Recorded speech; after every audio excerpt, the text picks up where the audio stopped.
जानकारियों के लिए चलिए आगे बढ़ते हैं और बात करेंगे ऑपरेशन सिंदूर के बाद जो दहशत मची है पाकिस्तान में उसकी।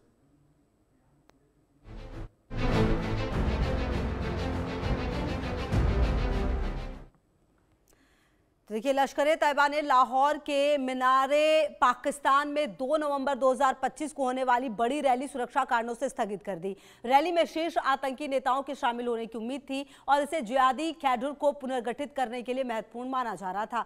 आतंकी समूह लश्कर ए तैयबा ने सुरक्षा चिंताओं का हवाला देते हुए लाहौर के मीनारे पाकिस्तान में 2 नवंबर 2025 को आयोजित होने वाली अपनी बड़ी कार्यकर्ता रैली को स्थगित कर दिया है। संगठन ने कहा, नई तारीख का ऐलान बाद में किया जाएगा। इस प्रोग्राम को ऑपरेशन सिंदूर के बाद पाकिस्तान में पहली बड़ी सार्वजनिक रैली के रूप में प्रचारित किया जा रहा था, जिसमें भारतीय बलों ने लश्कर के प्रमुख मुख्यालयों को नष्ट कर दिया था।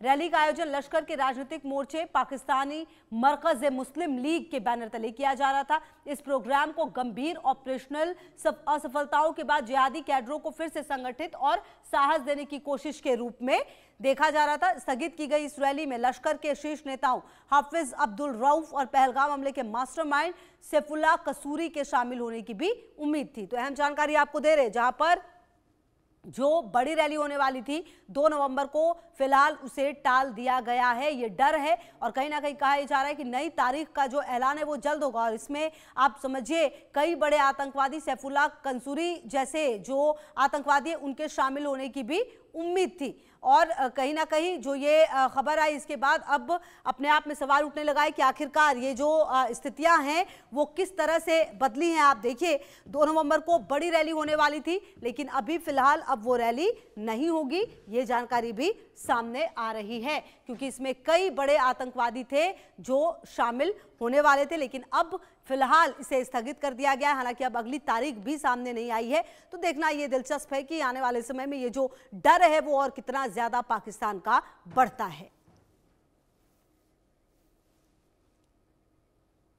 तो देखिए, कहीं ना कहीं जो पाकिस्तान है उसे ये समझना होगा कि भारत जो है वो ऑपरेशन सिंदूर उसने खत्म किया नहीं है, क्योंकि आप देखिए देश के रक्षा मंत्री से लेकर जो तमाम बड़े ऑफिसर्स हैं सेना के, उनकी तरफ से भी कहा गया कि ऑपरेशन सिंदूर खत्म नहीं हुआ है। मतलब इसीलिए ये डर जो है वो बना हुआ है। तो सिंदूर की मार दहशत में लश्कर है। जी हाँ, अब आपको हम दिखाने वाले हैं कि आखिरकार ऐसा हम क्यों कह रहे हैं कि पाकिस्तान डरा हुआ है। देखिए, भारत के ऑपरेशन सिंदूर से जो पाकिस्तान है वो घबराया हुआ है। जी हाँ, लश्कर ए तैयबा ने रद्द की है सबसे बड़ी रैली, ये भी आपको समझना होगा। और इसके अलावा देखिए, जब ये रैली रद्द हुई है तो उसके कारण जो है वो भी सामने आए। लाहौर में लश्कर ए तैयबा की जो रैली थी वो स्थगित की गई है। मतलब लाहौर में ये रैली रखी गई थी। आप इसी से अंदाजा लगा सकते हैं कि कितनी बड़ी रैली रखी गई होगी।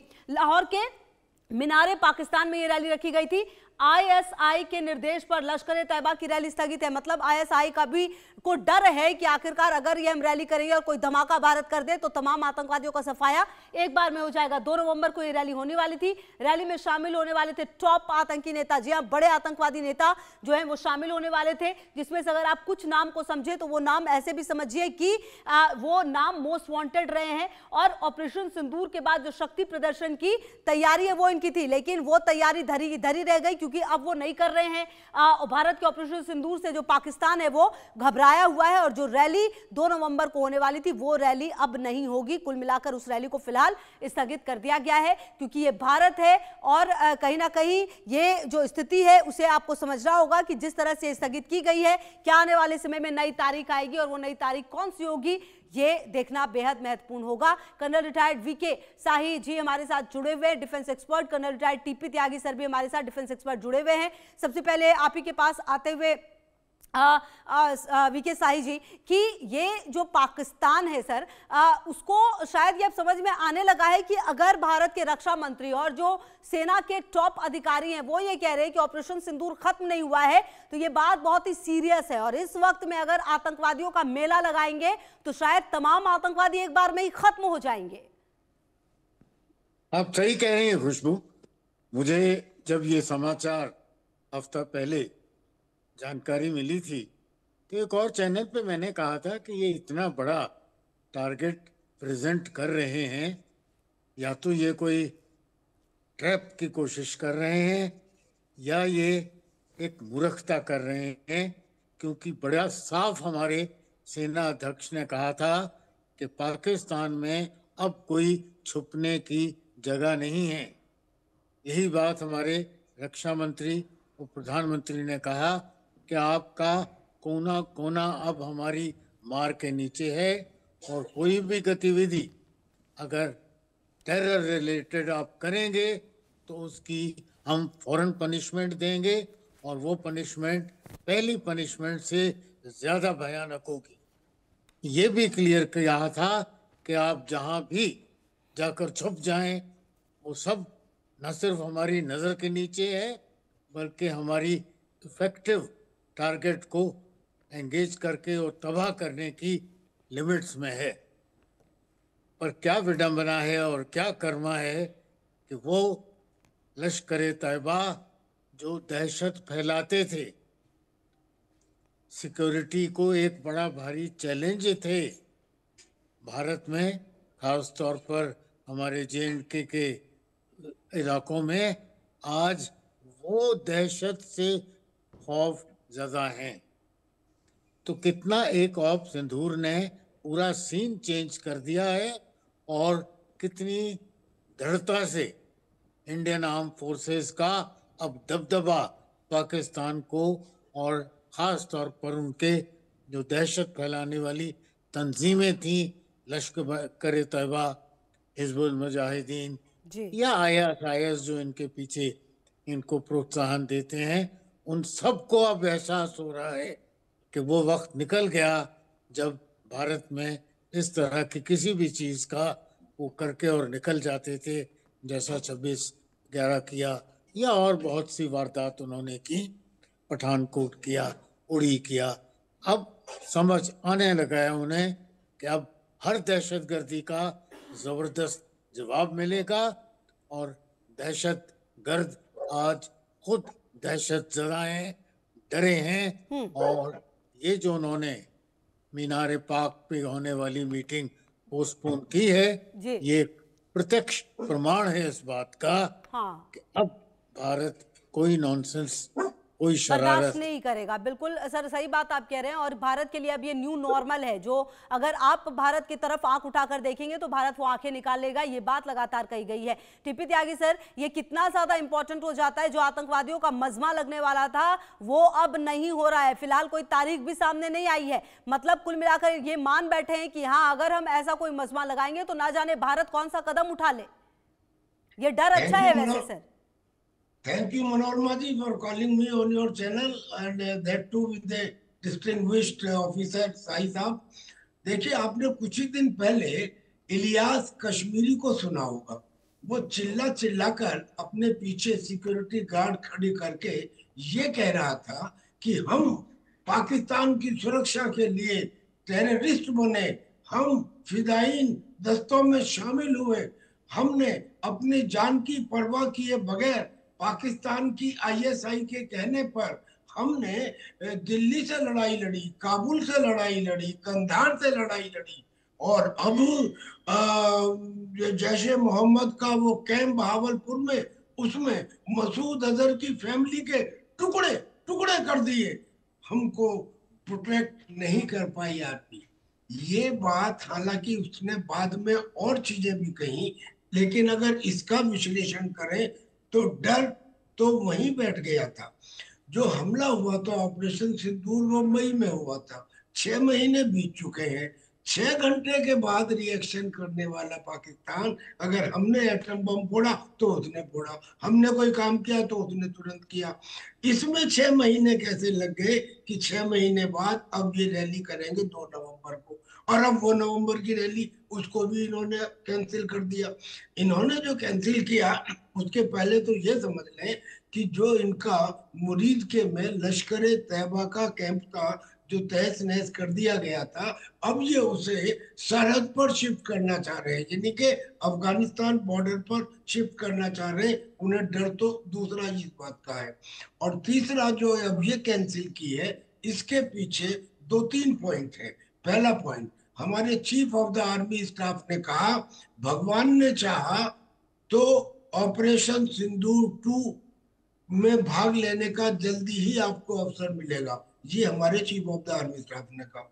हमारे डिफेंस मिनिस्टर ने सर क्रीक के ऊपर जाके ये कहा कि अगर पाकिस्तान बिल्डअप करेगा तो ना भूले कि कराची का रास्ता सर क्रीक से होके गुजरता है। और फिर तीसरा, जो अब से पहले लोंगेवाला में जो एक्सरसाइज हुई, उस लोंगेवाला की एक्सरसाइज में डिफेंस मिनिस्टर ने ये कहा कि ऑपरेशन सिंदूर और पार्ट 1 से अलग होगा। उसमें उन्होंने जिक्र भी किया कि भैरव बटालियन और क्विक रिएक्शन और आशी प्लाटून यानी कि ड्रोन प्लाटून उनका इस्तेमाल किया जाएगा। और अब फाइनली आ गया ऑपरेशन त्रिशूल। अब त्रिशूल में हालांकि इसको कुछ लोग कह रहे हैं कि ये रेगुलर एक्सरसाइज है। सर ये रेगुलर नहीं है मैडम, ये स्पेशल एक्सरसाइज है इंडियन नेवी एयरफोर्स की मिला के, और सीधे सीधे पाकिस्तान को ये बताने की है कि पुराने जमाने में शायद हमने सर्जिकल स्ट्राइक करने में देर कर दी हो, लेकिन अब सर्जिकल स्ट्राइक नहीं, क्विक स्ट्राइक होगी।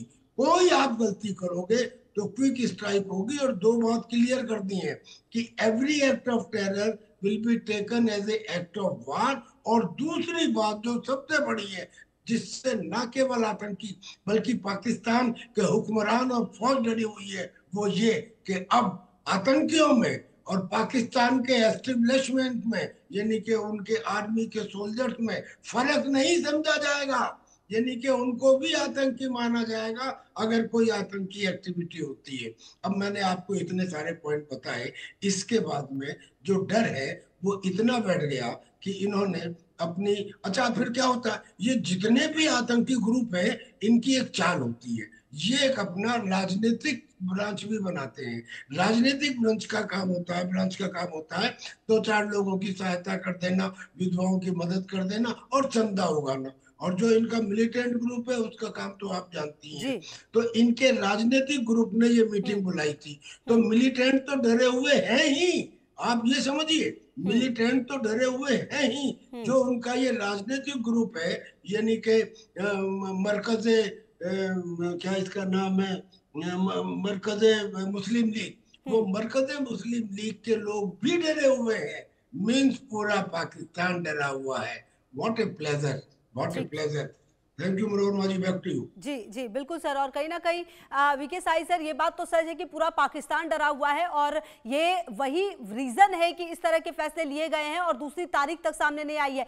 कुल मिलाकर ये माना जाए सर कि जो मकसद था भारत का ऑपरेशन सिंदूर करने का वो कामयाब रहा है, क्योंकि भारत ने तो कहा ही था हमने ऑपरेशन सिंदूर किया ही इसलिए ताकि जो आतंकवादी संगठन है, जो आतंकवादी जगह है उसको खत्म किया जाए, ना कि किसी व्यक्ति के लिए ये स्पेसिफिक नहीं था। और भारत अब शायद इसमें कामयाब भी रहा है। देखिए, पाकिस्तान के प्रेशर सिर्फ इतने ही नहीं है। टीटीपी तहरीके तालिबान पाकिस्तान कहीं ना कहीं स्ट्राइक कर रहे हैं और कुछ स्ट्राइक्स उनकी पाकिस्तान के अंदर बहुत इफेक्टिव हुई हैं। बीएलए बलूचिस्तान लिबरेशन आर्मी हर हफ्ते या हर दूसरे तीसरे दिन इनके 15-20 लोग, कहीं 22 लोग को मौत के घाट उतारते जा रहे हैं। केपीके खैबर पख्तूनख्वा में जो मार इनको अफगानियों से पड़ रही है वो इसके अलग है। इन्होंने पूरी धमकियां दी थी, एयर भी इस्तेमाल कर लिया, पर अभी भी इनके ऊपर अफगान भारी पड़ रहे हैं। उस सब के ऊपर अगर देखा जाए, जो बगराम एयरफील्ड पर भारत की अब मौजूदगी देखी गई है, वहाँ रिपेयर, कंस्ट्रक्शन और ये भी समाचार आया है कि हमारी कुछ एंटी एयरक्राफ्ट गन्स और कुछ और बड़े हथियार वहाँ पर देखे गए हैं। इन सब डेवलपमेंट्स को देखते हुए पाकिस्तान न सिर्फ इंटरनली बल्कि एक्सटर्नली भी काफ़ी प्रेशर में है। इंटरनल जो उनके अपने दहशतगर्द टीटीपी जैसे, और एक्सटर्नल प्रेशर्स जैसा कि मैंने बगराम का मिसाल दिया। इन सब चीज़ों को देखते हुए उसकी कमिटमेंट्स जो आर्म फोर्सेस की हैं उसमें अब वो ट्रंप साहब ने हुक्म दिया उन्हें कि इजराइल में भी आप ट्रूप्स भेजिए। उन्होंने अपनी काफी सेना कमिट कर दी है सऊदी अरेबिया में गार्ड ड्यूटीज करने के लिए। उनका जो समझौता है वो वहीं तक सीमित है। वो पैसा फेंकेंगे और ये अपने सिपाही वहां पर मरने के लिए भेजेंगे, गार्ड ड्यूटी करेंगे, सेंट्री ड्यूटीज करेंगे सऊदी अरेबिया में जाकर। तो अगर वहां भी इनके ट्रुप्स जाएंगे, अगर इजराइल में भी इनके ट्रुप्स जाएंगे और अंदर इनको बीएलए रोज मार लगा रही है, इन सब प्रेशर्स को देखते हुए उनके सिक्योरिटी फोर्सेस भी अंडर हैवी प्रेशर हैं, इंटरनली, एक्सटर्नली और कमिटमेंट्स, क्योंकि उनकी माली हालत इतनी खराब है जी। उनको पैसा फेंकते लोग और वो कमिट होते हैं ट्रुप्स भेजने के लिए। अब ये जो पैसा भी आ रहा है, इसमें भी जो इतिहास रहा है पाकिस्तान का, वो उनकी फौज की डेवलपमेंट में कितना प्रयोग होगा जी। और कितना पैसा उनके जनरल लोग जाकर अमेरिका में होटल और माल बनाएंगे, ये भी एक सोच विचार की बात है। ठीक है सर। अभी तक देखा जाए तो उनके कोई सीनियर जनरल रिटायर होने के बाद पाकिस्तान में सेटल नहीं होते हैं। ये तो वो पाकिस्तान सब की बड़े बड़े ये तो बिजनेस में पाकिस्तान की सर शामिल होकर फितरत ही है, निकल जाते। शायद ये पाकिस्तान की फितरत ही है जो बदलती नहीं है। अच्छा टीपी त्यागी सर, अब एक सवाल और है मेरा कि जिस तरह की स्थिति फिलहाल पाकिस्तान में नजर आ रही है, आप देखिए पाकिस्तान अपने अंदर ही तो घिरा हुआ है, ऊपर से उसे ये आतंकवादियों की परेड भी निकालनी थी। कुल मिलाकर ये डर तो लाजमी था ना, और शायद वो समझ रहा था कि इतना कुछ हो रहा है, अगर भारत ने भी कुछ कर दिया तो वो झेल नहीं पाता शायद। ये बिल्कुल सही कह रही हैं आप। देखिए, दरअसल में तहरीके तालिबान पाकिस्तान कोई होमोजीनियस यूनिट नहीं है। इसके अंदर अलग अलग कबीलों के बहुत खूंखार आतंकी शामिल हैं। जैसे मसूद ग्रुप है, इसमें इसमें हिजबुल्लाह ग्रुप है, इसमें बहादुर ग्रुप है।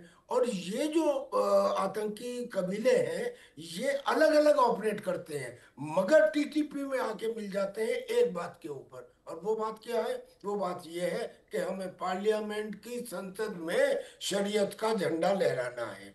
अब आप इन्हें कैसे रोक सकते हैं? अगर कोई समझौता हुआ भी है तो वो पाकिस्तान और अफगानिस्तान में हुआ है, टीटीपी के साथ तो नहीं हुआ। और टीटीपी के साथ नहीं हुआ, इसका मतलब खतरा बरकरार है। खतरा तो असलियत में अफगानिस्तान के तालिबान से भी बरकरार है, लेकिन टीटीपी का खतरा तो कम होने का सवाल ही नहीं उठता। अब ऐसी स्थिति में जब पाकिस्तान एक तरफ तालिबान को जूझ रहा हो, तहरीके तालिबान पाकिस्तान को जूझ रहा हो खैबर पख्तूनख्वा में, और बलूचिस्तान लिबरेशन आर्मी से बलूचिस्तान में जूझ रहा हो, और ऊपर से पीओके के अंदर उसकी वर्दियों को 10-10 रुपए में बेचा जा रहा हो, और फिर हिंदुस्तान का ऑपरेशन सिंदूर 2, ऑपरेशन त्रिशूल, यानी कि ये सिचुएशन के अंदर अब वो करे तो क्या करे? बिल्कुल, और शायद यही वजह है सर कि ये स्थिति फिलहाल नजर आ रही है कि उसे ये टालना पड़ा है। बहुत शुक्रिया वीके साई सर आपका भी, टीपी त्यागी सर आपका भी बहुत धन्यवाद। और चलिए, तमाम खबरों पर नजर है, आप रहिए हमारे साथ, देखते रहिए इंडिया न्यूज।